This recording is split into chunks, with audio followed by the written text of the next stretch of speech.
What's going on, everyone? It's Caleb Moats back with another episode of the Caleb Moats Show. It's Thursday, and as you already know, on Thursdays, we solve the world's problems. So that's why it's called Solving the World's Problems with Caleb Moats. So it's been a week, like a different week, I'll give it that. And one of the things that really stood out to me this week was the Democrats in the Senate killed a bill to pay essential workers through the government shutdown. Now, first of all, I think it's crazy that the government still shut down. It's been about 20 some days now and it's still shut down. Why? Why can't these people in DC just get their freaking heads together and move forward with something? I don't know. So, even though this is all happening, some of the Republicans in the Senate thought, okay, well, these employees are going to be forced to work. They still have to provide for their families. It's getting ready to come into the holiday season. They're going to want to start buying Christmas gifts and stuff for their children. So let's pass a bill that makes sure that they're still getting paid. Democrats were like, no, you're not going to pass that bill. Why? Only 3 Democrats voted for it. So all the Republicans and 3 Democrats, John Fetterman from Pennsylvania and Raphael Warnock and John Ossoff, they're from Georgia. They voted to pay our essential workers. If anything, that to me just proves that Democrats simply do not care. Because look at it, it's October 23rd right now. And we're getting ready to go into November. And November goes to December. And we're starting to hit the holiday season. You got football season going on right now. Basketball season's coming up. And these people are going to want to bring their families out to support their favorite teams, watch their favorite guys play. And they're also they're wanting to buy Christmas presents for their children too. This is when they start buying those Christmas presents. And the Democrats kill the bill to pay them. I can't wrap my freaking head around it. If anything, it proves to me that the Democrats do not care about the well-being of the common man. Because these people are working their butts off for the government. But they're too stubborn to pay these people for the job they're doing. Now, the thing wasn't saying to open up the government, blah, blah, blah. It wasn't forcing anything like that. It was saying that these people are getting paid for the work they're doing. And they said no, because it's a political stunt. That's all it is. It just proves 100% in and out that Democrats do not care about the well-being of us. All they care about is their little political game that they're playing. So with that being said, I think it's about time that you remember that when you vote. Remember who voted against you getting paid.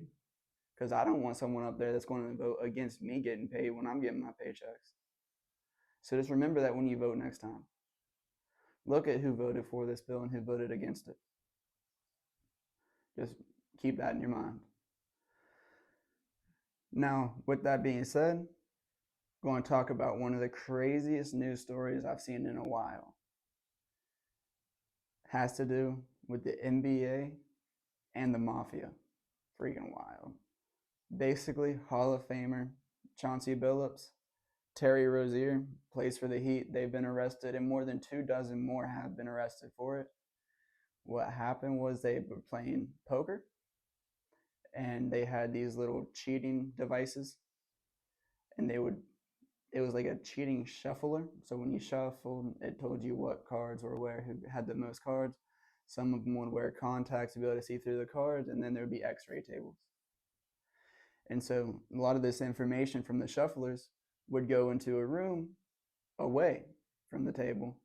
And then that information of who had the best table, who had the best hands, who had a good hand at the table would go to those people, and then they would tell the NBA Hall of Famers and players who has the best table. I don't know, it might have been through an earpiece or just one way to let them know who. And the craziest part is, what they would do is they would lure people into play.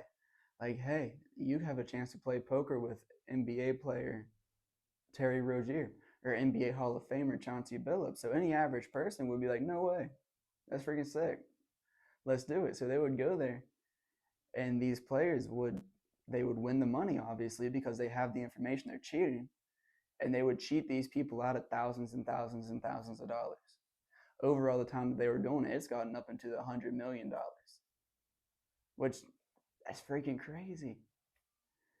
Like, just think about it.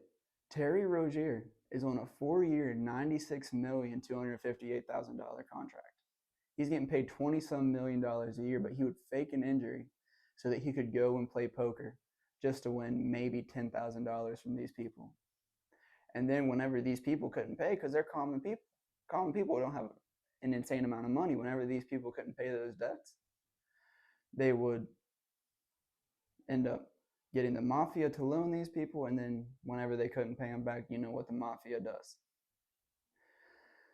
So it's kind of crazy. Like, I never would have thought that these NBA players would be doing that, because they're already freaking stacked. They're loaded. They're getting paid millions and millions and millions of dollars. Chauncey Billups, a coach in the NBA, he's getting paid millions of dollars, and they're throwing it all away for thousands from each person. It's just crazy to me. It's funny. Can't wrap my mind around it, but that's the world we're living in. So that's all I got about that right now. I'm actually super interested to see how it ends up going on throughout this case, because I'm gonna be honest with you. I was going to play fantasy basketball, and I kind of like Terry Rozier. I would have probably gotten him on my team, and if I had him on my team, I would not be happy. Just imagine that you get a guy on your fantasy team, and you're like, yeah, this dude's going to be good this year. Nope, he got arrested because he was ripping people off in poker. That'd be kind of wild. The next thing that I want to talk to y'all about is the crime crackdown in Memphis. Now, this is good. So what happened was, Memphis is one of America's most violent cities. They have 40 homicides per 100,000 people. Just think about that. Every 100,000 people, 40 of those people are going to be killed violently from a homicide. And that's wild. So the government looked at it and thought, this is an issue, which I just say this issue should have been dealt with a long time ago. Like Chicago, it's an issue there, dealt with a long time ago. Like, it's not needed. So basically what happened was, they sent sources in to Memphis, and they made more than 1,000 arrests. 100 of these people being gang members. They located more than 70 missing children, kidnapped children, missing children. They located more than 70. There was 52 sex offenders arrested. 527 people had warrants, and 132 firearm offenses. Like, just look at those numbers. It's crazy. It it's honestly, it's such a good thing to see that the government is starting to do something about it now, because this hasn't just been an issue this year. It's been an issue for years, and we've been needing to do something about it for years. And I'm really, really happy that the government is finally stepping up and being men and like, no, we're going to deal with this right now, because this is not acceptable in my country. 40 homicides per 100,000 people, that's not acceptable. Like, you shouldn't have women, children, and even men thinking, I can't walk to the store because it's too dangerous. I might get killed, or I might get robbed. That shouldn't be a worry in this country. You should have the freedom and have the safety to go and do what you please.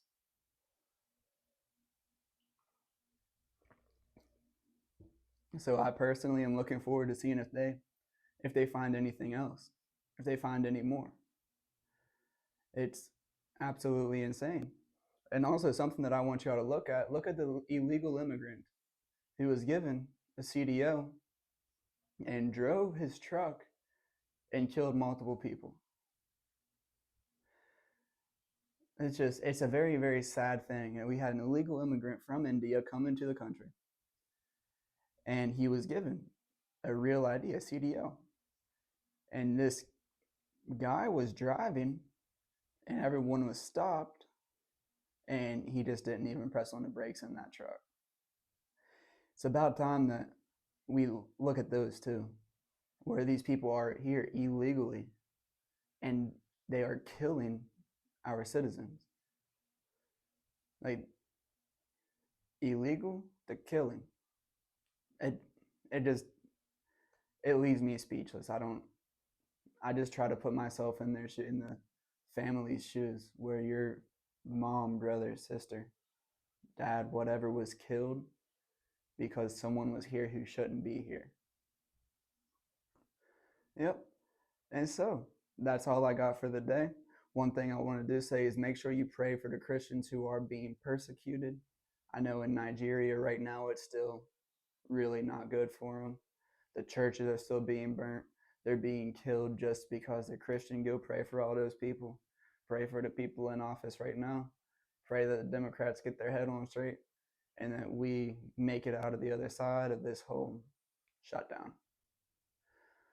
But like I said, that's all I got. Go tell someone about Jesus. I hope to see y'all back here Tuesday as we go through the book of Second Corinthians. We're going to be going through, we went through 1 through 4. We're going to be going through 5 through 8. I hope y'all enjoy that too. I hope you enjoyed this. I'll see y'all later. Peace.